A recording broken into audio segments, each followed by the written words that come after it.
Welcome to The Real Deal with Jason Silverman, the podcast dedicated to helping you build the business of your dreams and live the life you always hoped for, with valuable and fun tips and info to make your life easier and more fun.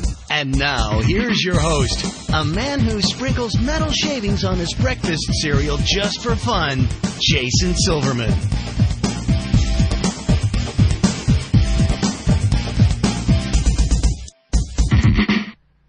Hello, everybody, and welcome to The Real Deal with Jason Silverman. I'm your host, Jason Silverman, and I'm thrilled to share some time with you once again today. As you know, I am always on the hunt for interesting as well as super smart real deal guests, and I got to tell you, today's show is a winner. I want to introduce my listeners to somebody who's truly been there and done that, and I can't wait to pick her brain for your benefit today, and quite honestly, for mine as well. Now, for the folks who I work with in any of my coaching programs, my mastermind group, or through Powerful Words character development or all-star cheer sites, you know how much I focus on the importance of high-quality, magnetic, professional branding, right? Well, the show is going to help all of us to do just that. So, today it's going to be my honor and privilege to share an amazing resource with you. You're going to love today's guest. She's got a ton of valuable information about what I consider to be super hot and super important information, as well as a fun way to deliver it. So I want you to strap yourself in. Today's show is going to be a blast. As I'm sure you already know, I'm committed to helping owners just like you to become more successful, enjoy your career more, and in general, make life significantly more fun. As far as I'm concerned, we only get one trip around this merry-go-round, and we want to make sure it is one hell of a ride. Alrighty, boys and girls, it is now that time. I want you to stop surfing Facebook, put away your phone, your tablet, your dog, your cat, your spouse, your boyfriend, whatever. Anything that could possibly distract you from today's show. You're about to get some great and immediately implementable information, and I don't want you to miss even a second. So, before we officially get going, I want to give you a little bit of background about our special guest today. Maria Ross is a brand strategist, author, and speaker who believes cash flow and creativity are not mutually exclusive. As creator of Red Slice, she advises startups, entrepreneurs, and small to mid-sized companies on how to craft irresistible brands. Maria is the author of Branding Basics for Small Business, How to Create an Irresistible Brand on Any Budget, and her humorous and heartfelt memoir, Rebooting My Brain. She speaks at conferences and events and has appeared in numerous media outlets, including MSNBC, ABC News, The Huffington Post, Forbes.com, NPR, and Entrepreneur Magazine. Maria lives in the San Francisco Bay Area with her husband, baby boy, and their feisty black lab mix. Maria, welcome to the Real Deal. I'm thrilled to have you today.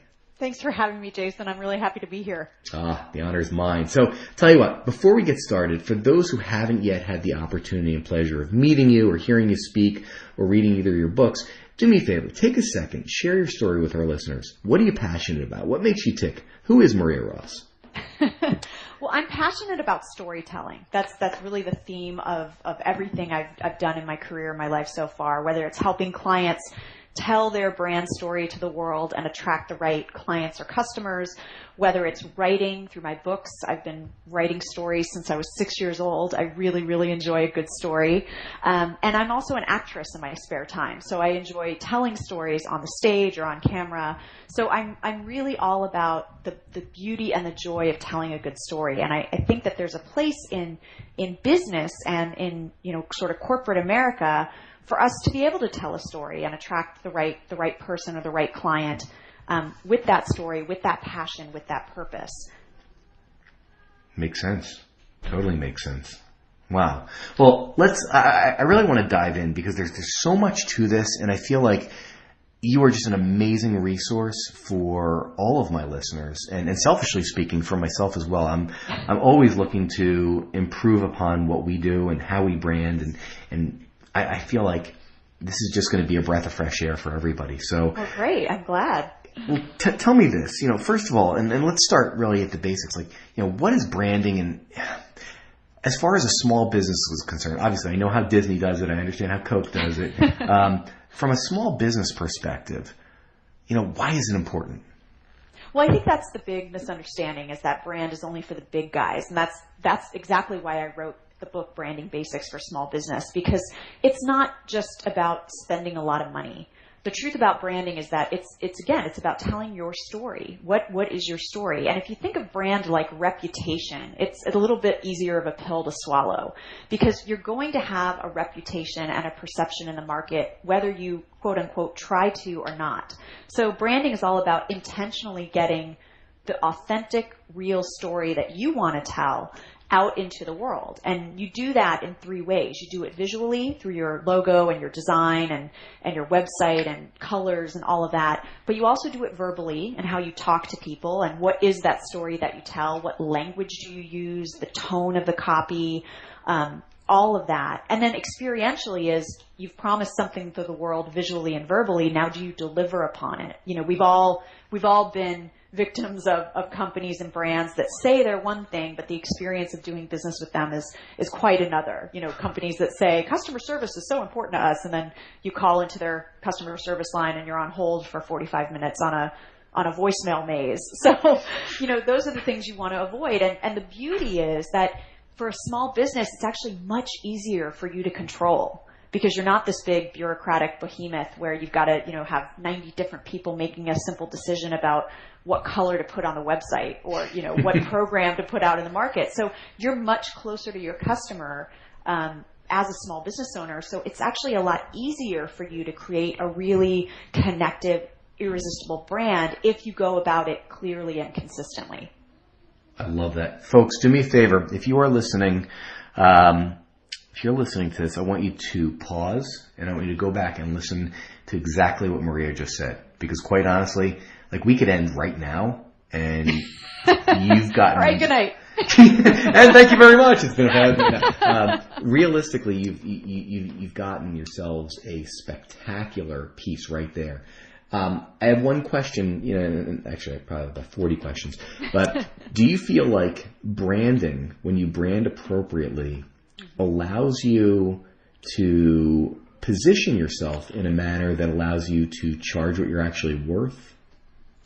Absolutely. And, you know, that's the thing is brand is that promise that you make to the world. It's the core essence of what you are and what value you're going to deliver. So it doesn't necessarily mean that you only have to be a really high-end luxury brand. You know, there's really good brands in the world that build their reputation, for example, on being, you know, cheap and easy and inexpensive and disposable. Obviously, that's not your listenership, but I just want to make that point that a brand differentiates you because it's a promise that you make. You know, there's a very different brand perception of Walmart versus Nordstrom, for example. Now, they're both very successful and they both have their core rabid fan base, but they're able to speak to those people, and because they do that, they're giving that promise to the world. And if you base that promise on something other than price, that's when you can deliver something that people can't find anywhere else. And that's when you can really charge what you're worth. Mm. So, you know, one of the things we've always talked about is, you know, trying to compete on price. If that's your unique selling proposition, it's always a race to the bottom, right? It's a commodity. Yeah, there's always some jackass who wants to be cheaper than you. Mm-hmm. Right? Mm-hmm. Which, you know, if you want to win that race, you know, it's how to go out of business faster. I mean, you're not Walmart. Right. So, right. Mm-hmm. And you know, it's not about, you're right, it's not about volume, but more importantly, it's what is that promise you want to deliver? Do you really want to attract the kind of person whose buying driver is, I'm looking for the cheapest place to go? Mm. So are those really the people you want out in the community representing your gym, representing your brand?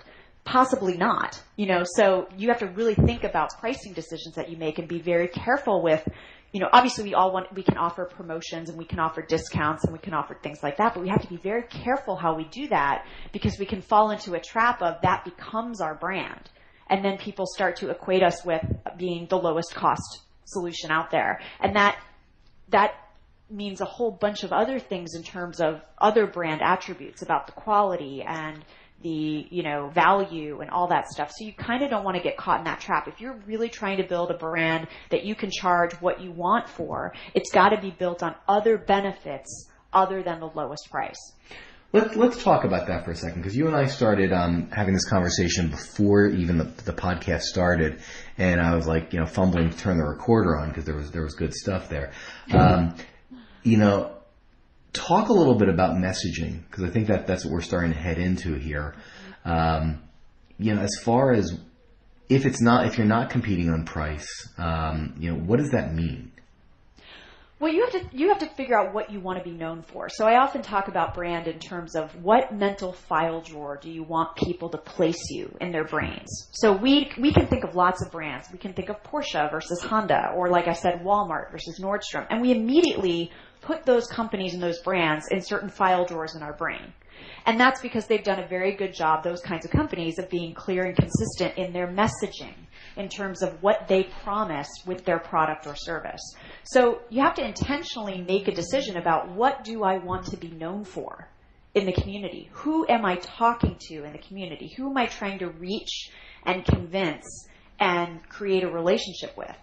And what matters to that person? And then speak their language. And that's what I call buying drivers. What are the reasons they would want your service? If you can sort of hang your hat on 2 or 3 main ones that you sort of beat the drum on over and over. So whether it's, we have the safest equipment, we have the most experienced teachers, whatever it is in your particular environment for what you want to be known for, that's what you've got to sort of hammer home over and over and over again. It's not price. And also, I'm guessing you want that as a benefit to them, not, I get it. And I've heard this for years. Well, we're the best at this. I'm like, well, who cares? No one cares. Right, exactly. Benefits are from the customer's point of view.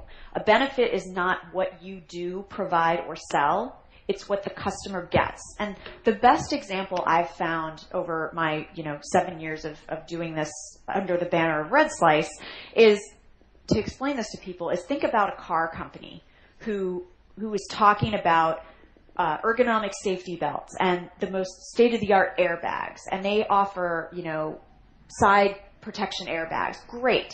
So what? So that means that we provide the most state-of-the-art safety equipment. Great. So what? So you and your family will be safe in a crash. That's the benefit. It's not about all the whiz-bang features and stuff they do and things they provide. And, we've won all, I know that car companies do talk about all the J.D. Power awards that they've won and things like that. But at the end of the day, it's, okay, all that stuff is great. And how it impacts you is X. This is what you get. And you land on the benefit. I play a game with my clients called the So What game. And every time they think they're telling me a benefit of their company, I go, great. So why does that matter? So what? So why does that matter? Until they flip the sentence to not say, I provide, I sell, I do, I won. It's you get. So it's all about what your customer gets, because they don't care about you. They don't care about all the awards you won, and they don't care about how big your gym is, and they don't care about this, that. They care about what do all those things do for me.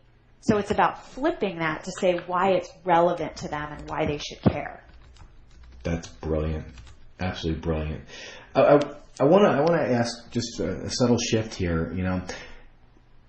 Take me through what you feel. I know you have your seven rules, right? What would you feel? Can you kind of give just a brief overview of, number one, why 7 rules and what are they? And then maybe just go into one as far as, I want somebody to be able to walk off this podcast and say, you know what? This is going to be great. I'm going to do this today. I'm going to apply this rule. Yeah, actually, that's a different topic. Really, the book itself breaks it down into 10 key questions that you need to answer to create your brand strategy. So what I did with the book was try to create something that wasn't, a $200,000 branding project that took 6 months for people.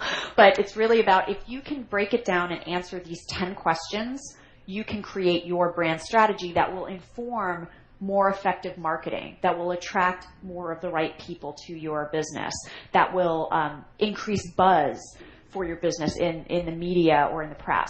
So a couple of those key points there are, the number one question that you have to answer is, who is your ideal customer?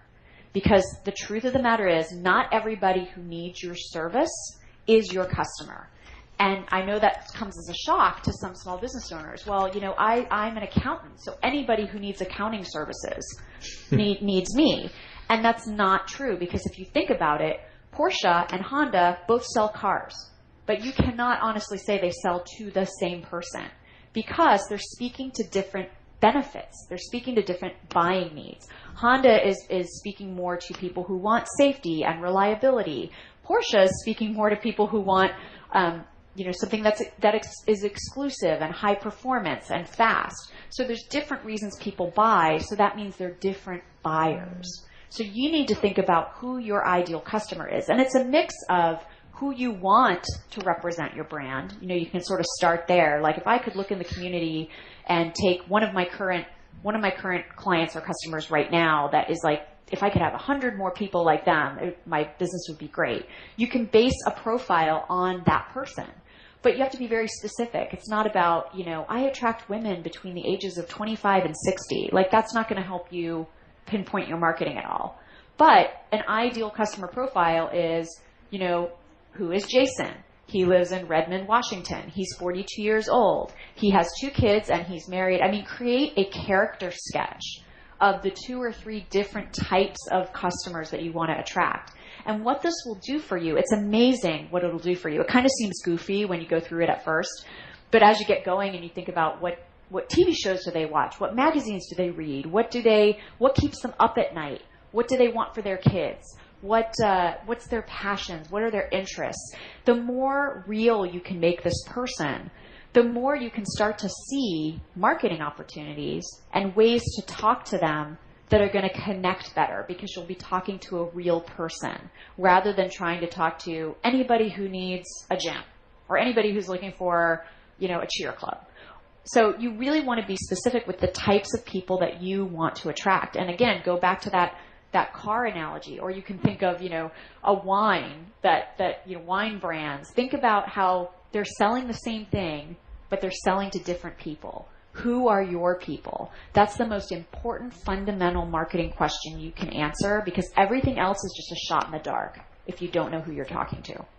I learned that lesson years ago when I was studying the art of copywriting. And really actually developing that picture of who I was writing the letter to. Mm-hmm. And this point is so important, people. If you're marketing to the wrong damn niche or the wrong element of your demographic, that's all wasted marketing dollars. Absolutely. Because they're never going to buy. And, it's kind of that mix of demographic and psychographic information, which is sort of the behavioral stuff I was talking about. What do they read? What do they like to do? What keeps them up at night? What are their fears, their worries? And it might seem superfluous to do that, but I'm telling you, marketing opportunities will pop up that you never thought of if you do this type of thing. I've worked with clients, for 7 years using this method, and it's amazing how once they create these profiles, they get, 6 new ideas of marketing campaigns they could be doing that they never thought of because they weren't thinking about real people. And oftentimes people come to me and they'll say, the reason I always use the women between the ages of 25 and 65 example is because, I'll have people go, I spent $5,000 to sponsor a trade show booth at, this women's trade show because I target women. And it was a waste of money because nobody bought from me. And you dig a little deeper and you realize, those weren't your women. They were never going to buy from you. Right. So you want to think about it. If anything, it'll help you save your money because it's all about creating this profile and then figuring out, okay, once I have this profile, now I can determine the tactics to reach those people. I don't start with tactics. I don't start with, I'm opening a business, I need a Facebook page and a Twitter profile, and I need to be at a trade show. How do you know? How do you know unless you know who you're talking to? Once you know who you're talking to, you can figure out where those people are, and you can reach them. Oh, so it's really, okay, so you basically need a dossier for pretty much exactly who you're going after. Put on your inner screenwriter hat and just get creative. I always tell clients, pour a glass of wine or two and just have fun with this. Be creative, because most of the time, you know your business, right? You innately know the brand you're trying to create. What I do is I just pull that out of people and help them articulate it. But they know the type of people they want representing their business, and they know the type of people they don't. And even though you say, but I'm for everybody. Well, this isn't about who you'll sell to, because you'll sell to anybody that's going to give you a check. Right. But this is about where you're going to target your marketing efforts and your marketing dollars. If other people get caught in that net and they want to work with you and they want to join, of course you're going to do that. But this is about being really targeted and connective with your message and your brand. No, that makes an awful lot of sense. Just to be able to really break it down, and I would think just as importantly, understanding exactly who you don't want. Exactly. Yeah. And that's actually how you can get to who you do want. Is sort of, that's sometimes the conversation of how I get to that with clients is sort of like, well, there's got to be someone that, you don't want at all. Like, do you want somebody that's looking for the cheapest price and only, will hop to the next cheapest price the next time somebody else has a sale? And they always say, well, no. And I was like, then you're not targeting people who are buying because of budget. Right. As an example. No, then that's actually really, really important. And I know this for many of the after school activity world, with now being a parent, I'm very careful when I bring my kids to activities that I'm not that parent. Right, exactly. Where and I'm a new parent too, and it's true. There's different types of parents, and you have to think about which types of parents do you want to do business with, and which do you want representing you in the community? That's actually a really, that aspect of it, that's not something I've touched on with my clients, so I'm really glad you brought that up as far as, they're representative of your brand. Mm-hmm. They're wearing your brand. They're talking about your brand. Do you want more people like them? I know that obviously you can do that within Facebook and have a lookalike list. Mm-hmm. No different. The one aspect here, and I think this certainly bears commenting on, is, we don't necessarily don't look at your current people and think I have to have more people like you. Look at the people you actually want. Right. Of your, there might be that one family, that one parent that you're like, oh my God, they're just so great. They're like everything the gym represents. You know what I mean? And, exactly. Then base the profile on them, find and talk to them. What does keep you up at night? Why did you join? What do you want for your kids? Maybe host a little mini focus group of the parents that you really want more of those types of people, and question them, survey them. Why did you join? What did you look at other gyms that you didn't join? Why didn't you join them? What about what we do resonates the most with you? What benefits do you get from being part of our program? And then you just parlay that into your web copy, into your sales page, into your marketing materials, because now you know firsthand from the customers you want what they're looking for. Egad, talk to your clients. Oh my God, I know, it's so scary. You talk to the people who willingly give you money? What you want, yeah. Wow. Come on now, that's work. I know. But it's so super easy. I mean, it's even if you want to use a tool like surveymonkey.com, it's free. You can create 5 questions. Don't create leading questions like, why do you think we're the best club in the community? But, try to get a couple things and offer them an incentive for their time for doing it. Offer them, a Starbucks coffee card, or, fill out the survey and be entered into a raffle to get something cool. But it's so easy to get feedback from your customers and be checking in with them about, sometimes you'll be surprised at your marketing might be touting different benefits because you think that's why people are coming to you. And then you talk to your customers or your clients and you realize they're coming to you for completely different reasons. Mm. And that's something you can use. That's a nugget you can use of, wow, I should really be calling that out on my website. I had no idea that was important to them. Right. Who knew? Who knew? Exactly. Right. That's enormous. All right. Tell me this. It is now time for our resource of the week. So tell me, how can our listeners find out more about you and how you help entrepreneurs to succeed? Well, I would love if they would join my special email tribe. They can sign up at my website, red-slice.com, and sign up for The Juice, which are weekly insights and articles, inspirations, special content, special offers that I provide for free. And they can check out my blog and all the past blog posts that are there. It's full of resources for them. And then right now, in the month of April, I have a Brand Love Month going on, so they can check out some details about that. But I'd also love if they would follow me on Twitter as well. I'm at Red Slice. At Red Slice. Yep. Perfect. Fabulous. Folks, do this. I'm a major fan of anytime you find somebody who's super smart, watch what they're doing. It's I know it's not rocket science, but yeah, but it's fun, and I love providing sort of free resources and free advice and telling people what I think. I love doing that. Spectacular. And doing it for free. So if it helps them with their business, it makes me so happy. Yeah, it's a win-win. Yeah. Tell me this, Maria. You know, I always love to close up my podcast this way. You know, if you could give business owners just one solid piece of advice to either help their business or, more importantly, to help them live a better, more balanced life, what would that piece of advice be? Focus. Absolutely focus. I think that it's important for, everything from your brand to focus on like I was talking about, focus on the ideal customers. Don't try to boil the ocean. Everybody is not a market. Focus on your work every day. You can't do 900 different marketing tactics well as a small business. You're not the size of Apple or Microsoft where you've got teams of people that can work on all these different things. So, what I like to follow the rule of three. What are the three most important things I have to get done today? If I'm in social media, what are the 3 social media platforms I really want to be active and engaged in instead of trying to be really bad at 10 of them? For example, so I think people try to do too much because they think they need to be everywhere. And if they focus, it helps them avoid the shiny object syndrome of this is like a new thing I need to be doing and a new marketing tactic.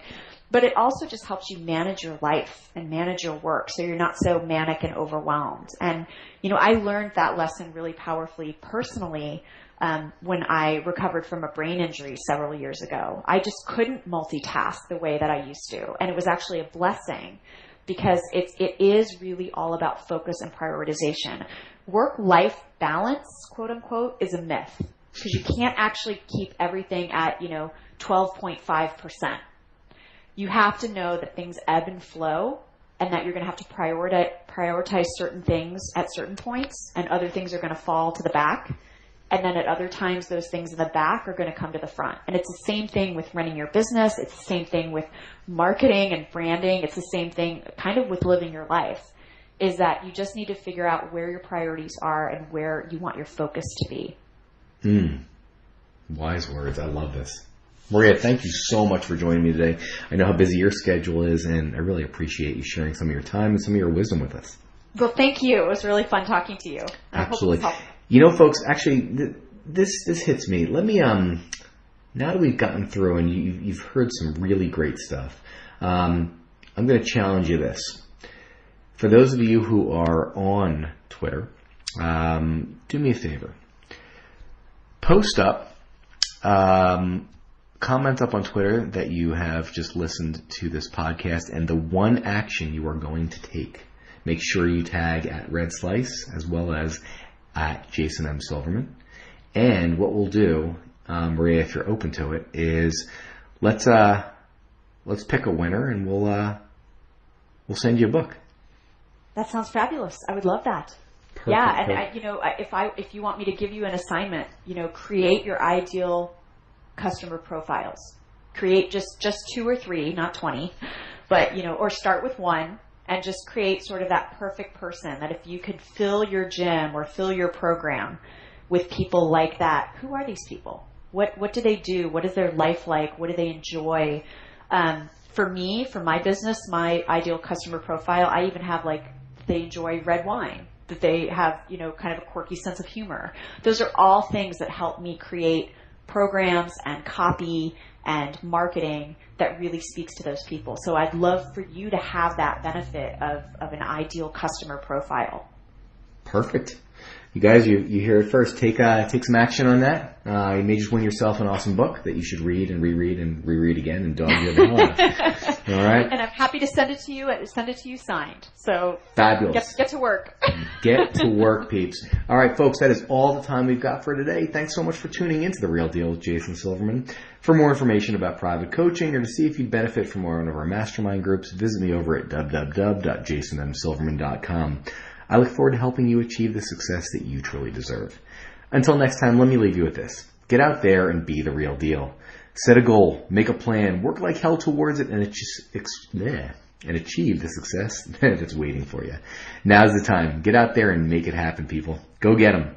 This has been Jason Silverman, and I hope you have a spectacular week. You've been listening to The Real Deal with Jason Silverman. To access the great resources mentioned in the show and for information on coaching and mastermind group opportunities with Jason, please visit jasonmsilverman.com.